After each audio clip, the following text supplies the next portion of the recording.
Good evening, everyone. My name is Fiona Devlin, Chair of the Royal College of Nursing Northern Ireland Board and Northern Ireland Council member. I'm joined this evening by Denise Kelly, Trade Union Committee Member for Northern Ireland, Pat Cullen, Director of the Royal College of Nursing in Northern Ireland, and Rita Devlin, Associate Director, Nursing Policy and Practice. While we are not able to meet with you all, please be assured that the College is doing significant work to bring forward issues and concerns you have raised with us, especially during this unprecedented time.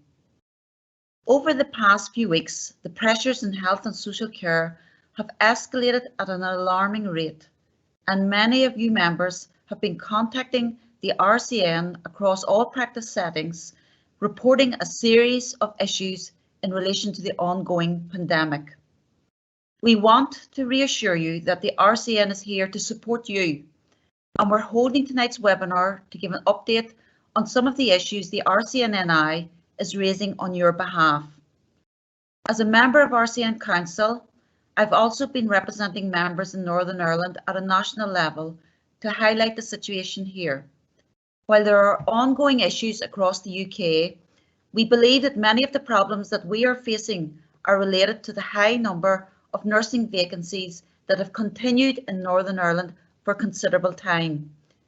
We know how difficult it is on the ground at the moment, and nurses and nursing support workers working in the community, in hospitals and in the independent sector are all feeling the strain, and we will discuss these pressures tonight.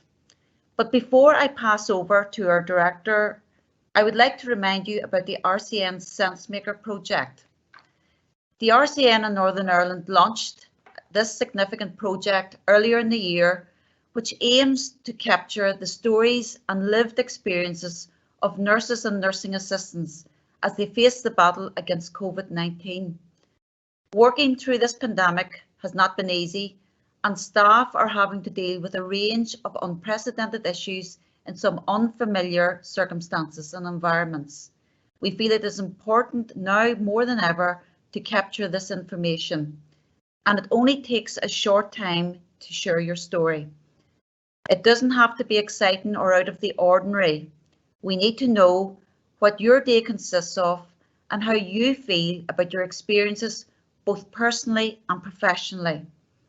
It is the priority for the RCN to support you through these challenging times, and collecting this information will help us to do this in a meaningful way, and we will ensure that the issues being raised by yourselves are heard. I'd now like to welcome Pat Cullen to give you an update on some of the current pressures. Thank you. Thanks very much, Fiona, and good evening, members, and thank you very much for taking time out of your busy days and evenings to join the webinar, and I hope you're all keeping well and as well as you possibly can in the current circumstances. As Fiona said, we do not underestimate at all what it's like to work during the second wave of this pandemic. No longer had you just finished the industrial action and stood in picket lines, as we've said, to you were voiced into this pandemic, and what a sterling job each and every one of you did for your patients and for the public of Northern Ireland during the first wave. And I have no doubt in my mind that you're doing this during the second wave as well. And what I want to say to you is you've got our full support to help you in every way possible during the next challenging period of caring and treating your patients. There is no doubt that things are very difficult for each and every one of you and for the wider healthcare staff at this moment in time. And we still need to get a lot of work done. This time round, I suppose we are working in a different way. Last time things were easier. Myself and the chief nurse had, Charlotte McArdle, had a conversation about this at the beginning of last week. Things were slightly different even in the first wave in that we were working in a complete lockdown. And that made things a little bit easier, albeit maybe not for the wider public, but it certainly eased a little bit of the pressure on yourselves, because it meant that we were clear about what we were dealing with within our hospitals and our communities.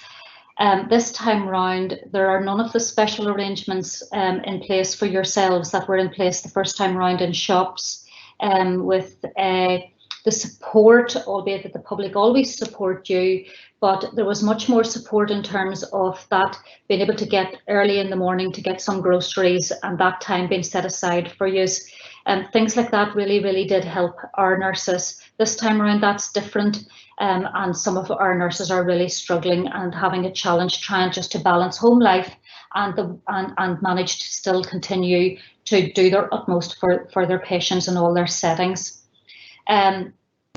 It also feels more intense this time around, and the nurses are telling us this, and Charlotte and I had a conversation about this, and she raised this with me, that nurses are feeling this is more intense for them. And that's because whilst we do not in any way minimise the impact of elective care and elective surgery being stopped for many patients, the fact of the matter is that it did ease the burden last time around for you trying to care for your patients and being able to treat the intensity of the patients coming in receiving care within hospital and community. Whereas this time around, whilst some trusts have stepped down elective surgery, we are still seeing a flow of other illnesses coming in, and it's to do with our winter pressures. In normal circumstances, that's still happening, and that's putting an added burden on staff right throughout, but no more than it is putting on our nurses at the minute. So that's the reason it feels different this time around, and certainly we get the impression from your conversations with us that you're under more pressure this time around.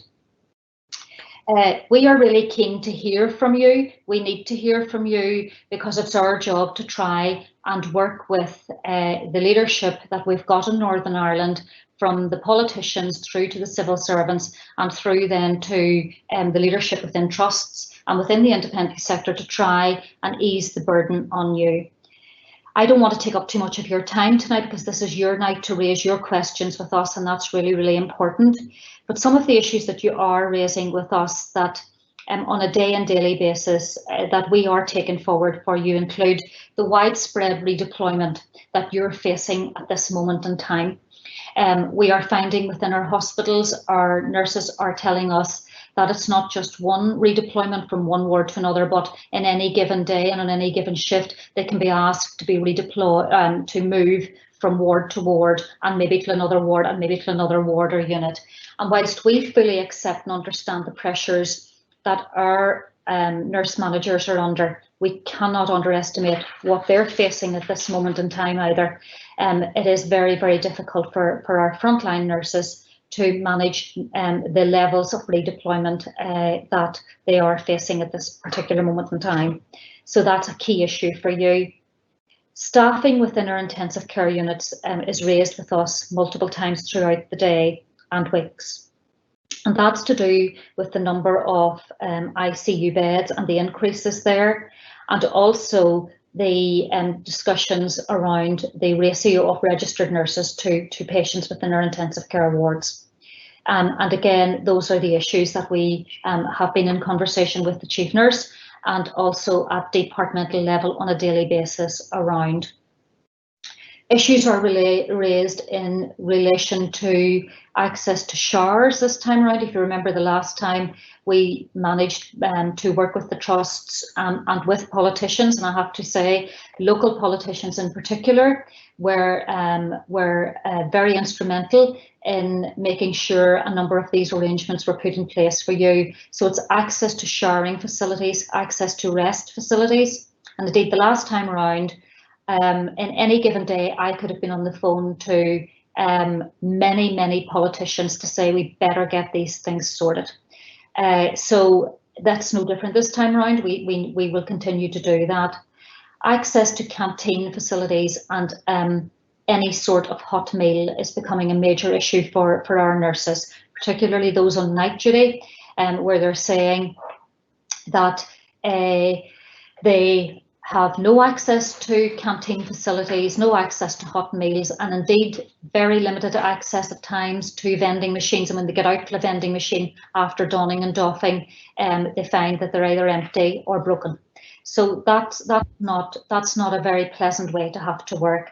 And there's an acknowledgement in your organisations that we need to do better there. And indeed, I know that there are improvements already being made to those particular areas. PPE, whilst it's not about the access to PPE in its totality this time around, we are still receiving concerns raised about PPE, and in particular FFP3 masks. So we are continuing to raise those issues at the highest level as well, and looking for resolutions, not just about raising those issues, but getting an answer and getting them sorted for you. Our members are contacting us more recently, last week and this week, about discussions that are ongoing around reusable masks, and I'm sure some of you will be raising those questions with us tonight. And we will have a discussion with you about our position as your trade union and your professional organisation on the discussions that are being had around reusable masks. Our members are also contacting us around the enhanced COVID shift payments, and whilst we welcome any opportunity to have your pay enhanced because it has been kept at a low level for long enough, we have to also weigh up those enhanced payments against what your entitlements are anyway, in accordance with Agenda for Change, and whether those enhanced payments are actually advantageous or disadvantageous. So you can imagine, as your Royal College, we will not sign up to anything that we would feel is disadvantageous and you should be entitled to something more and something else. Where do I start with the independent sector? We have got a lead nurse working with us in the college, Brenda Rush, who will be known to many of our independent sector nurses. But the challenges for our independent sector remain very, very high. And if you can see the number of infections in our care homes, we do not underestimate the challenges that you're facing day in, daily, and continuing to do the job is difficult. So you are very high on our agenda. You're a high priority for us, and we'll continue to work with you to make sure that you get all the support you deserve. We have held a number of meetings with our district nursing and community nursing colleagues, and again, I have to say the challenges that our community nurses are facing this time around are immense. And some of the issues that our community nurses raised with us was around how they are challenged with donning and doffing the level of PPE they've got in the wind and the rain and in the lovely weather environments that we've got here in Northern Ireland, and how difficult that is for them. And particularly when they feel that perhaps the level of PPE that they've got is not at the standard that they would require to work in those environments. And that is, there's ongoing discussions around that. There are challenges as a lone worker working in the community, particularly within our rural communities. If you think of a nurse going in, and some of the nurses explained the intensity of the work that they're doing within some houses, and it's not a matter of being able just to go in for 15 minutes and back out again. Indeed, some of our nurses explained to us that they can be in houses for up to 3 hours, doing very detailed procedures with their patients, and on occasions they rely on the help and assistance and support from a family member, perhaps maybe to hold a patient's arm, to do something else. And then, unfortunately, they find out that some of those family members are tested positive for COVID. And you can imagine the anxiety, the fear and the distress that that's causing to our members. And some of the advice and support they're getting isn't just where it should be in terms of ensuring that they are supported to do their job. So they are asking for very simple things, and and they're coming up with incredibly good, well worked through solutions. And what they're saying is, if we had more information on who is infected, we can rearrange our visits so that we aren't carrying those infections into our other patients. and also having access to good testing themselves is really, really important, not just for our community nurses, but to our hospital nurses as well. And we're just not quite there yet with that either. Some of the other issues brought up by our community nurses was the issue around car sharing, and that's a major concern for some of our community nurses, and those are issues that we have to take forward as well. I suppose what I want to reassure you tonight is that this isn't a them and us. Many of the answers and solutions we can work with the organisations, with the Department of Health and the civil servants, and with politicians to come up with solutions to some of the challenges that are faced right throughout our workforce, from our managers right to those that are providing direct patient care. So it's not our intention to make things difficult. It's not our intention to try and create issues, but it is our job to raise those on your behalf. That is what you pay us every single month for, and we will never shy away from that. That sometimes creates challenges, but as I keep saying, it's not in our job descriptions to be liked. We would like to be liked. We would like to that everybody would be on the same page as us and agree with us. But the bottom line is, it is our job to continue to raise the issues that you bring to us and look for resolutions. But it's also our job to work with the managers and the leaders within your organisations to try and find resolutions, and that's what that's what our raison d'etre is, and we will continue to do that. So please do not think at any stage you can't raise an issue with us. No matter how small, no matter how big, we are here to hear that from you. And we will continue to have a number of meetings with our community nurses through our community nursing network. We will work with those. And of course, our council member and chair of the board, Fiona Devlin, comes from a district nursing background, so she's very familiar with what it's like to work within the community. I'm going to hand over now to Denise Kelly, and Denise is our trade union representative on the UK Trade Union Committee, which is one of the two committees of council of which Fiona serves on council. And Denise is very familiar with what the issues and challenges around your pay, as well as being very familiar with all of the other issues, because Denise is a night sister in one of our hospitals.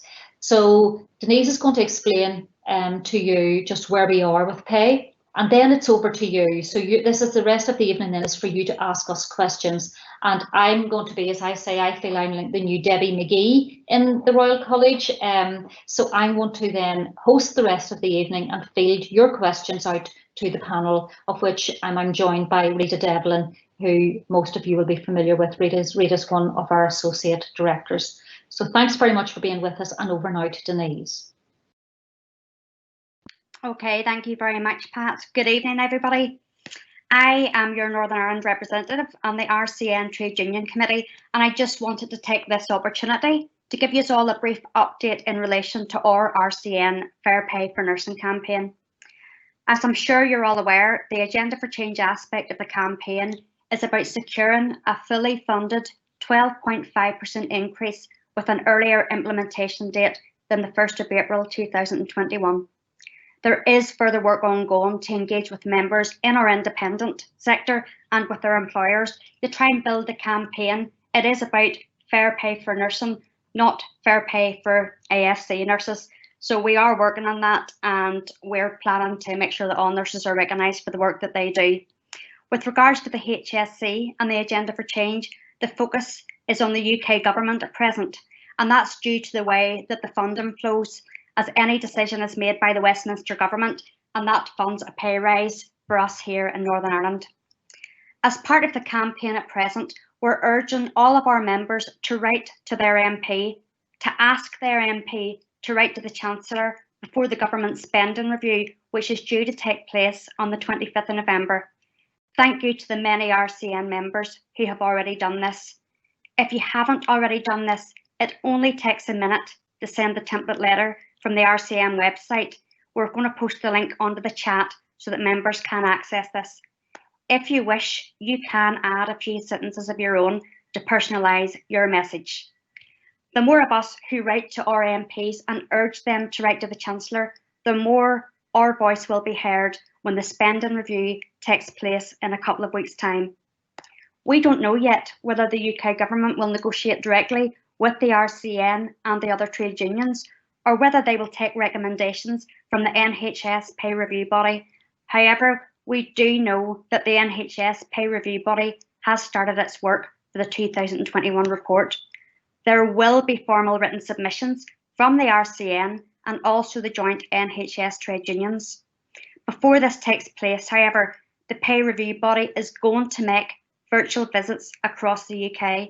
Here in Northern Ireland, the virtual visit is going to be to the Southern Health and Social Care Trust, and RCN reps will be involved in meeting with the pay review body members to set out the reality for all of us nurses in Northern Ireland, along with the key messages of our RCN Fair Pay for Nursing campaign. After this, there will be further member engagement and there will be further action as time progresses. But we are acutely aware that right now we are all struggling with the demands of dealing with this pandemic. I feel that too because I'm also working on the front line. So we want to keep this pay update short so that we can move back and really hear what your issues are on the ground and what you're facing at the minute, because we are here for you, to support you and to listen to you. So I'm now going to hand back to Fiona, our board chair and our council member. Thank you. Thanks, Denise. I think it's over to me at this moment in time, and I'm going to start with the questions, if that's okay. And as in true style with our members, they tend to ask the most challenging but appropriate questions and never let us down. So the first question that has come in, I am going to ask Fiona to take this question. So the question is, why are RCN members calling for an extraordinary general meeting in the midst of the worst pandemic known to any of us, with nurses on their knees, absolutely shattered, with no end in sight? So nothing like starting easy. Fiona? Thank you, Pat, and thanks for the question. Yes, this is the most unprecedented times that we've had right across not only the UK but globally. And members are, as we have said there in our introductions and as Pat has discussed the issues, are facing very challenging times, both personally and professionally, and struggling with it. And this is a topic, and Pat, as the director at the council meetings, will know that we have discussed at length.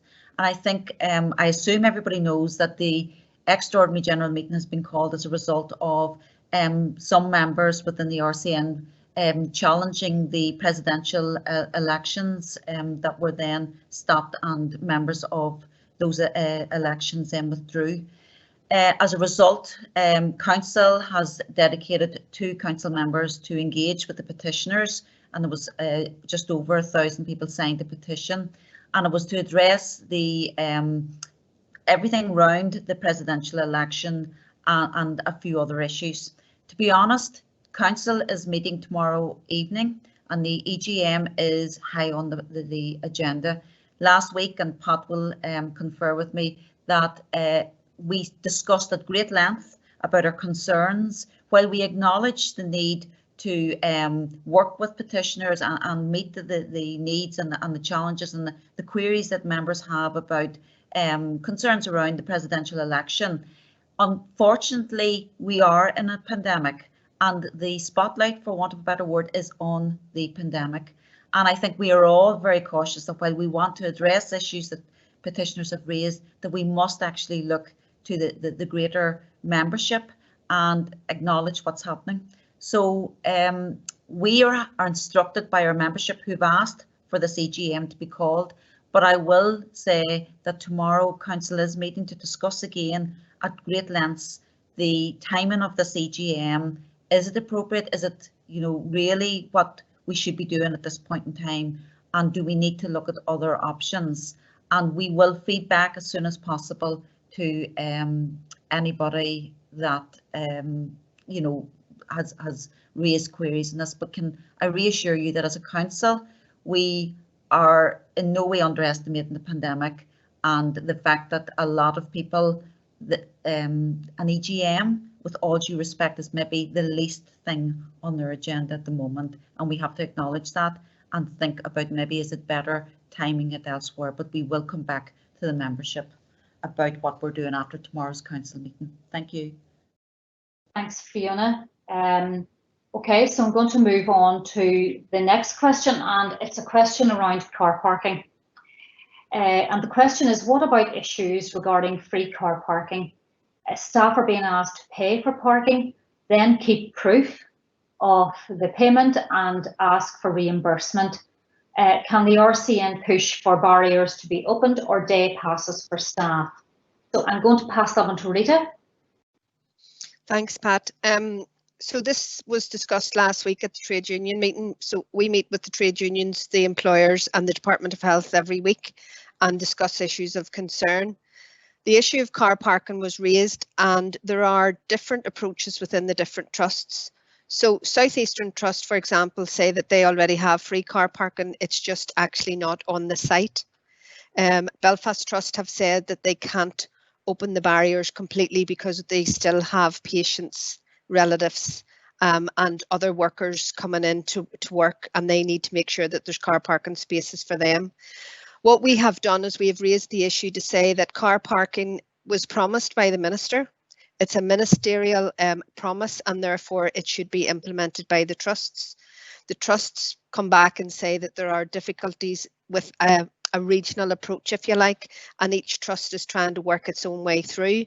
So, for example, Belfast Trust have said staff can either apply for a pass, which they can use with the barrier, or they can continue to pay, and we have been assured that if they keep the receipts, they will be reimbursed for their payment. Northern Trust, Southern Trust and Western Trust have still to come back to let us know what the arrangements are for them, but we are very clear. A ministerial announcement is a ministerial announcement, and we expect it to be implemented by the trusts. One of the things they say, just the first time it was easier to put the barriers up because really the only people coming to work were nurses and doctors and healthcare staff. It's much more difficult now because visitors are still there, day cases are still going on, outpatients are still going on. So that is some of their rationale, if you like, for the barriers not going up yet. But we will continue to push this to make sure there's equity across the trusts with free parking. Thanks, Rita. And I know that we have many conversations on a weekly basis around an update to the senior team about this, so it's fair and square on our agenda. The next question again, Rita, I'm going to be coming back to you if you don't mind. And the reason you'll find that Rita will be answering a number of things. Rita is our representative that works with the trade union partnership at the highest level with the Department of Health and with the trusts, the human resource directors, and with the other unions. So I will be asking Rita to provide you with an update on the current position within a number of those issues. So the next issue is around staff being asked to work bank through the bank as opposed to being paid overtime, which they are entitled to under Agenda for Change. And the question, Rita, is why are staff still being asked to work bank shifts in their place of work rather than being afforded overtime, which they're entitled to, and additional hours? And could the RCN please push this, and we need to get change? Okay, so the first thing, Pat, is if in order to qualify for overtime, you have to work 37.5 hours. So you can't be paid overtime until you work full time. That might be why some people are being asked to use bank and to work for bank, because it's more advantageous to them to do the bank shift because they can get it at the rate. So basically, Agenda for Change doesn't allow for overtime until 37.5 hours. So that may be some of the bank issues. There is a new enhanced critical care payment that has been agreed by all the trusts, directors of HR, and there is a regional approach to this. Now, while the RCN have been in discussion with it. We haven't agreed or disagreed with it. We take it as it is. It's a factual offer to members. And what we are going to do is we're going to put out an information sheet about the enhanced critical shifts. And what the new shifts are going to allow people to do is to achieve an overtime rate whilst they're still part-time. So what that means is if I work 30 hours, for example, and I want to do an enhanced critical care shift, I will get my full, you get paid time and a half, plus the time and a half is paid at the top of the scale. Now that might be advantageous for people who are part-time, and it might be a good deal for them. It is non-pensionable, so you need to be careful about that. For those of you who are working full-time and are at top of your scale, overtime might be more advantageous to you. So what you need to do is you need to work out for yourselves which of these are more advantageous. The issue with the new enhanced care shifts is that there is a criteria for when they can actually be used, and the shift has to be within 96, and I think it's 92 hours of the shift actually happening. Before that, you should be offered overtime if you can work overtime. You may be offered bank if you're not up to overtime hours, but if the shift is required within 92 hours of it being filled, then you could be offered the enhanced critical care shift. It isn't just for people who work in critical care, and we've made that very clear. We have made it clear that that shift should be used where there is an inability for staff to deliver safe and effective care, and where the staff require, so it might be in the district community nursing, it might be within the respiratory team. We are very clear that it is not an ICU payment, and if you have any difficulties with those shifts, or you feel that they're not being properly applied, please let us know, and I can go back to the directors of HR with that. Okay, thank you, Rita. Denise, do you want to add anything to that? No, I just wanted to add that we're making sure that members are getting the best possible opportunity, and if staff are prepared to go over and above to help out their colleagues and their patients to deliver safe and effective care during the pandemic, they should be paid fairly for doing that and appropriately recognised. Okay. So the COVID-19, that 96-hour response time for going to the COVID-specific areas is a very good initiative. But I know there can be discussions to possibly roll it out to all the wards, but that is something that can be pending. But our members certainly need to be recognised for what they're doing. Pat, sorry, I just meant to ask that one of the criteria could be for covering nursing home shifts as well. Okay, that's really important. Thank you, Rita, for that. Okay, so I'm going to move on to the next question. And again, apologies, Rita, I'm going to feed this one to yourself. And it's a question around the increased testing within the independent sector care home environments. All staff had been tested fortnightly, and of course we know now that it's going to be on a weekly basis. And so, this member, I hope the friend that she's talking about here tonight, or he or she, is a member of ours as well. But anyway, we'll answer the question regardless. The member says, my friend works in a private residential home and they are now being tested weekly. They haven't had a single case of COVID within the home, and they're asking, what are the plans to extend this to NHS staff? And that's a question we get asked often, the plans to test staff within the NHS. Rita. Okay, so some of the issues that, Pat, that you've raised are the independent sector, as you know, was hit very badly by COVID, and there was a move towards testing relatives, testing patients, and then testing staff. So the patients were tested monthly, the staff were tested 2 weekly. There has been a move, if you like, to test the staff weekly. We have written to our RCN network, have written to the chief nurse and the nursing director and the PHA to raise their concerns about their difficulty in carrying these out due to a lack of resources. So we have written on to them, and we're awaiting a response for that. There is, as I've been told, a move towards weekly saliva testing for staff within the trusts. Now that was only mooted last week, and I've asked for the papers on that because we haven't seen any of those yet. The saliva testing would be much less invasive and might be more popular, if you like, with the staff. And what people are saying is, I'm being sent home to self-isolate. I know there's nothing wrong with me. If I was able to get tested, I could go into work. The other issue is how many staff are being picked up in asymptomatic testing.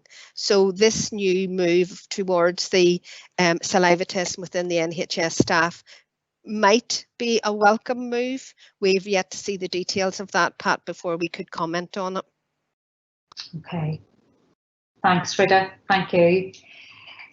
So the next question that's come in from the members is around the psychological, emotional and mental health issues that are arising with not just the nursing workforce, of course, but the nursing workforce being key, but right throughout the healthcare sector, both the independent and within our NHS. And the member says the pandemic is taking considerable toll on the mental and health and well-being of nursing staff, and we are seeing that day and daily. What plans have the college put in place to support members' well-being during and post the pandemic?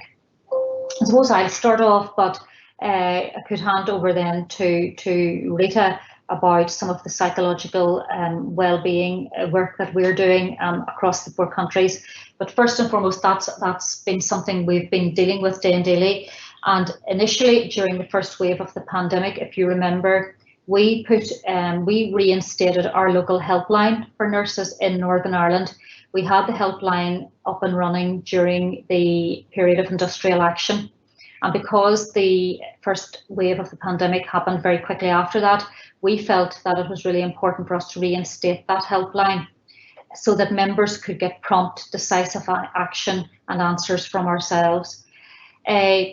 Now, initially, of course, like anything, that the members were making very, very good use of that helpline. It did peter out as time went on.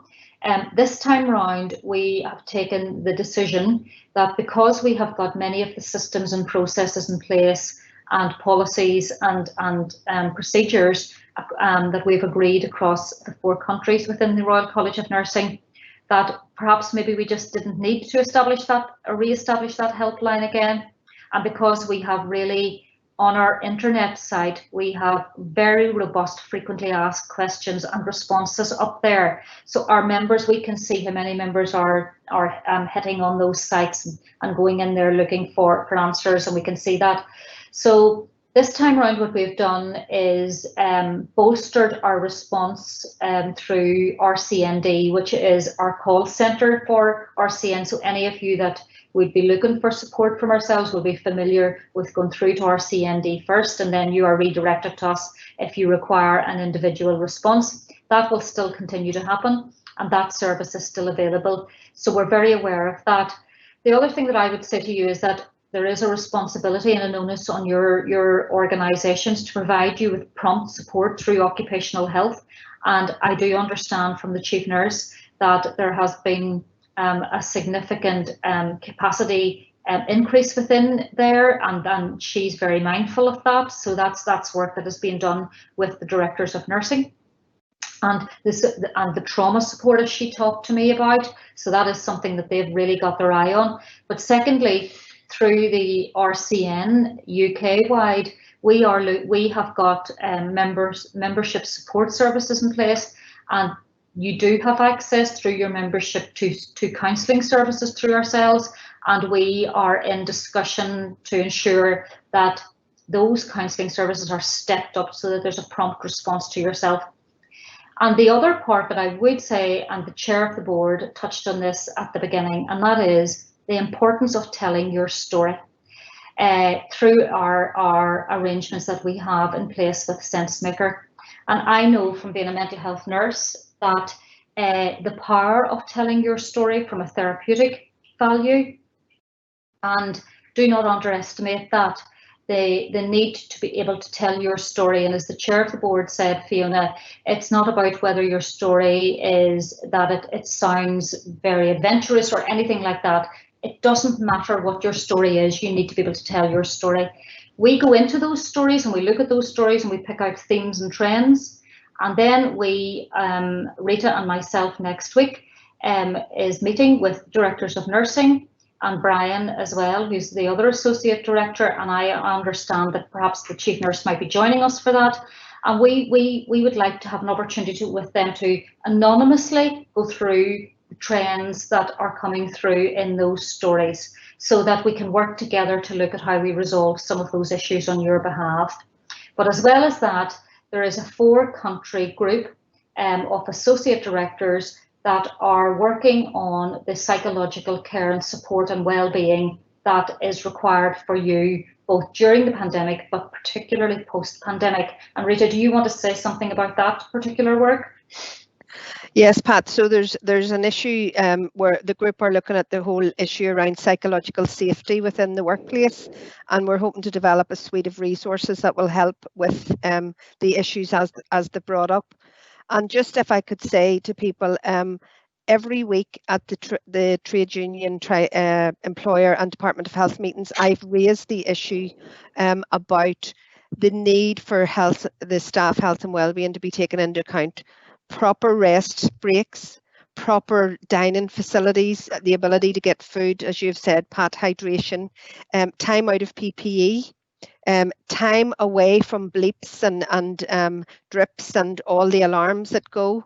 And we've also raised the issue, I have been told that there are no waiting lists for referrals for counselling. I've been told that quite forcefully. What the trusts have identified is there are big issues with occupational health. So occupational health, we have told the employers that it's not good enough, and we expect a better occupational health service for our members, because some members, for example, can't get back to work over long-term sickness because there is no occupational health to sign them off. So I suppose I would just like to reassure our members that it's on my agenda every week, the whole business around staff health and wellbeing. And just a final word, I have used SenseMaker stories with the Minister. I have used them with the Department of Health. I have used them with the directors of HR. And I use them at every point where I think a nurse's story says it better than I can. So I would just please repeat, tell your stories, get your voice heard.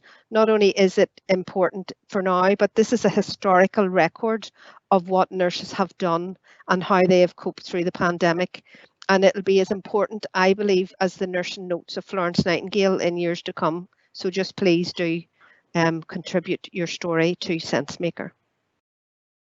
Thanks, Rita. Now we've got a few questions in about pay, and I'm going to come to them, but there's a particular question in now from community nursing, and I'm going to ask Fiona maybe to pick this one up. And it's, what can we expect from our employers in making green areas available for community staff? And again, that was a question that was raised quite a bit with us when we met with community nurses last week and the week before. So Fiona, do you want to start off with that? Thanks, Pat. I suppose in community, as you'd said earlier in reference, Pat, staff have said to us right across Northern Ireland that the issues about donning and doffing outside in all weathers, and also issues within trying to don and doff and access hygiene facilities within certain houses.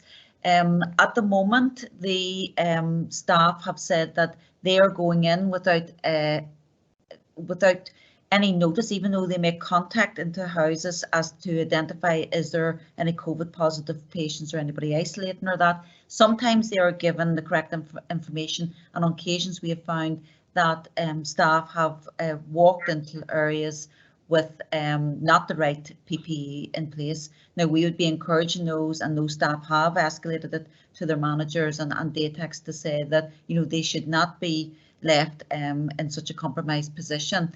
There is areas that I suppose there is still a bit of controversy within the community. It's not as clean cut, it would appear, as in the acute side, where staff are stating that the PPE that they're going in is not of a suitable requirement, i.e. the aprons aren't long or whatever the way they used to be per quality, as we said earlier, they don't maybe have access to the PPE that when they go in they find it's an AGP that they're doing.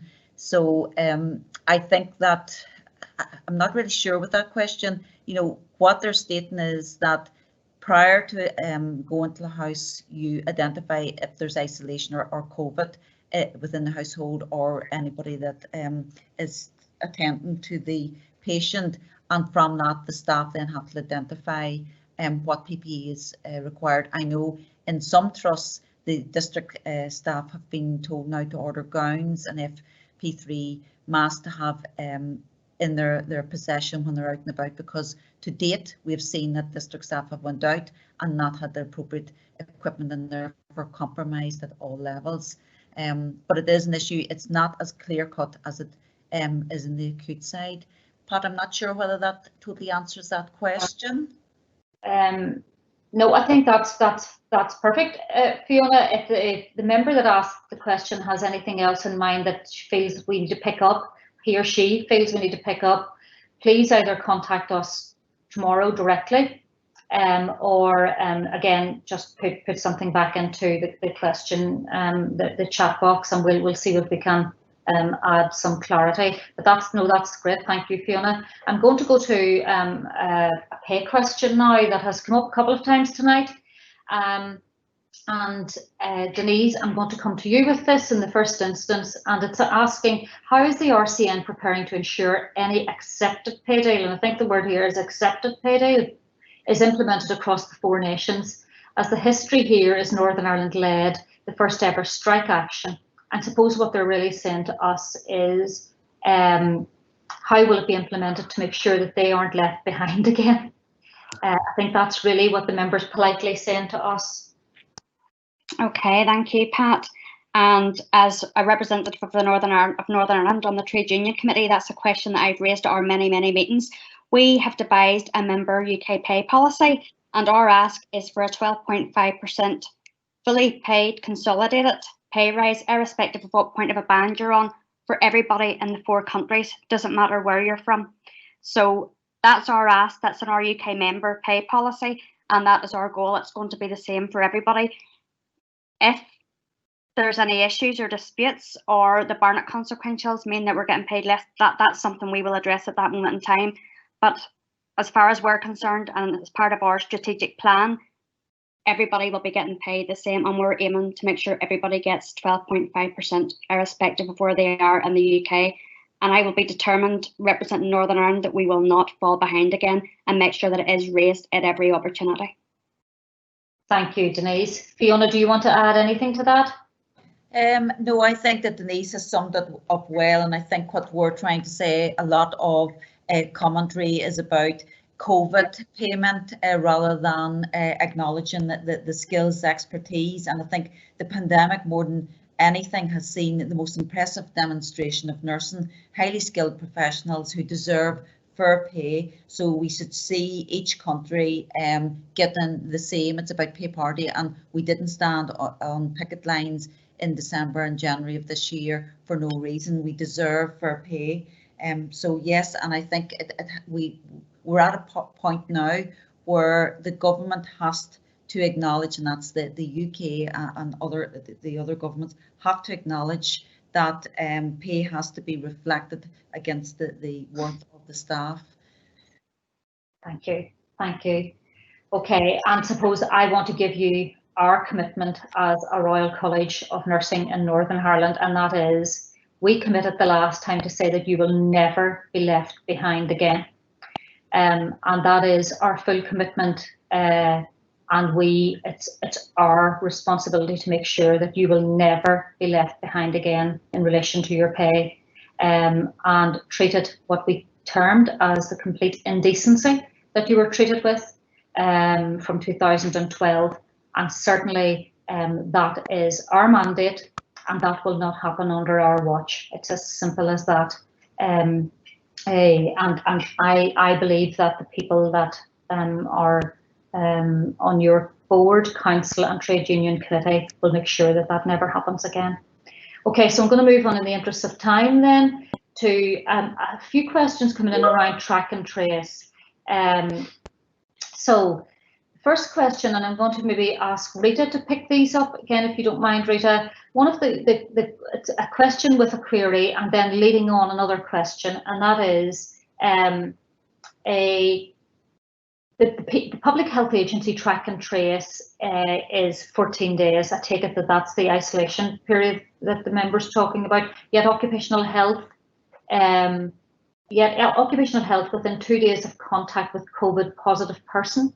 Why such a disparity? I'm not sure I'm following that, but perhaps maybe Rita, if you keep that in mind whilst I follow on to the next question, and that is, why are positive COVID results from nursing staff via online booking not automatically shared with Trust's COVID tracing teams? And is this something that the PHA could address, or that the RCN could assist us with addressing with the PHA?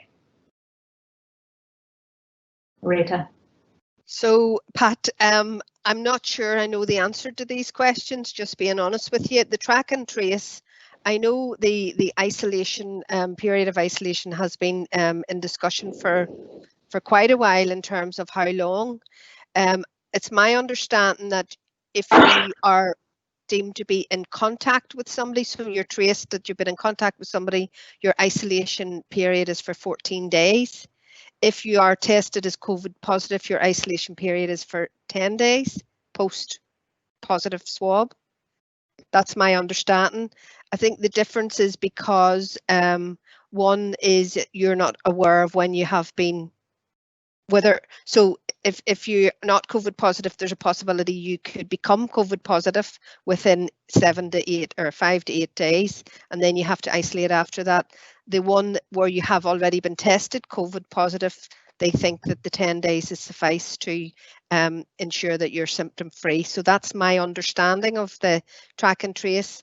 The second question, there is a difficulty with track and trace because within the trusts, they are running their own track and trace system with staff. Now, I know we have had an issue with that, and one of our members has raised that issue with me, and I've raised it with one of the trusts in terms of they were found to be working with they found out by accident they were working with a COVID positive patient and they hadn't been told. So I have raised that issue with the trust because we would expect any member of staff who has been working with a patient or with a member of other member of staff who's tested positive should be informed. So what the trusts appear to be doing is if somebody so Pat, if yourself, for example, tested positive and you and I were working together, there seems to be an issue around if we didn't breach the PPE, then you're not at risk. That's a very, it's a very subjective thing because what is PPE, how long is the contact, etc. So I think if people have issues with that, they would, if they could send us what the details are, and then we could try to find out what the issues are and address them in that way, because there's so many variables here in these two questions that I want to make sure that we'd be answering them correctly. So if we could get the person's experience, that would help us to know where to send the queries to. Okay, thanks, Rita. And the member has clarified just the issue around the 14 days, the PHA track and trace 14 days. So what they're saying is that the PHA tracked the previous 14 days from contact, whereas the trust only go back 48 hours. So maybe, Rita, that's something we will pick up with the Public Health Agency and with the trust. So yes, we can write and find out about that, Pat. Thanks to the member for doing that. And of course, it wouldn't be the night we have without our members absolutely rightly and justifiably asking the same question again that they cannot get an answer to. And that is, what is happening about the promise made for the reimbursement of pay deducted from RCN members during industrial action? And I'm going to take a sigh of a deep breath and say to our members, I am so sorry that you still have not had your pay reimbursed. It was May or around May time that it was actually, no, it wasn't. It was February, March time that the ministers came out on the steps and repeated it then, right up until then, about that they would reimburse your pay given what you did for the health service and what you continue to do every single day. That was announced by the Deputy First Minister, if I'm right and remember, and it was then again underlined by a statement made by the Finance Minister. We have raised that in writing with the executive ministers. I've written to the Office of the First Minister and Deputy First Minister on more than one occasion. I've also raised it, Rita raises it practically every week at the Department of Health meetings, and I have raised it also in writing with the Minister for Health.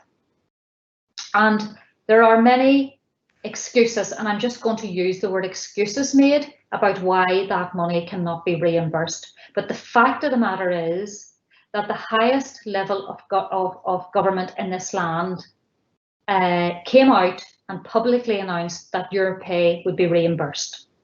And we will continue to hold them to that. And it's only last week that I raised the issue again with the Health Committee.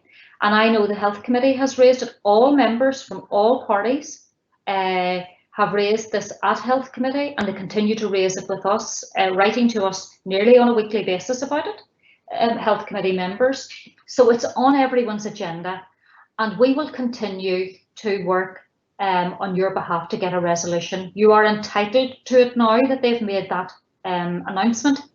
If they are not going to pay it, they need to come out now and tell you that they made an announcement and they're not going to hold to it. And then we'll get into a different position with them, because that's a different conversation. But as the conversation sits now, they have made a promise at the highest level of government in this land, and we expect them to deliver on their commitment that they give to you. And we continue to raise it. We're not very popular about it. Some of the other organisations that we work with would like that we would stop raising it, but we will continue to raise it. And of course, Rita Devlin will take a sigh of breath every time I meet with her, and I'll say, Rita, what's happening about that? So we make no excuse. We will continue to do that on your behalf.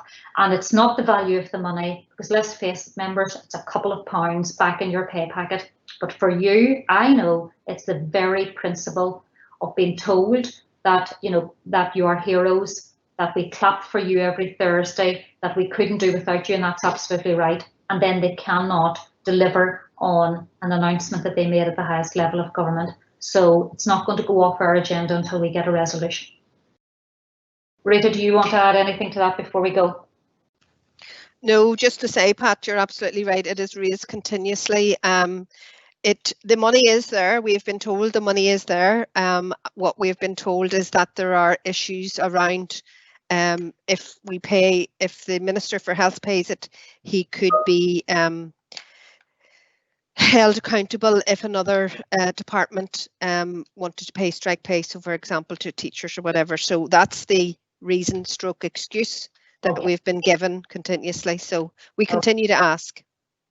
So members, we've almost run out of time, and before I hand back to the chair to say good night to you all, any other questions that have come in, if we have an email address for you, we'll make sure that we supply you with an answer. If they are anonymous and you wish then to submit them in with corresponding details for yourself, we'll make sure we follow them up. So Fiona, I'm going to hand over to you then to close the evening. Thank you, Pat, and thank you to everybody that has participated tonight, our members, and to the staff, to Denise, our TUC member, to Pat, and to Rita, and also to Brian and Lisa and Claire in the background, and our tech team. I think what COVID has really highlighted to us all is the fragility of our health and social care system, more than it ever was, and what we already knew. As Pat says, any questions, and thank you for the questions, and apologies that we haven't had time to answer all, but we will make a point of answering them either to email addresses, or we will be updating our frequently asked questions. As always, we will be there at every port and call raising your issues, continuing to raise them at every level, and I know we'll be doing it regionally and nationally. And just to say, tomorrow on the issue of pay, I am virtually Zooming with MPs, and I will be raising that very issue again about the strike pay. So thank you to everybody. Take care, and until we see you again, but we will continue to raise your issues, and you know where we're at. So thank you to everybody that has participated tonight, and take care. Thank you.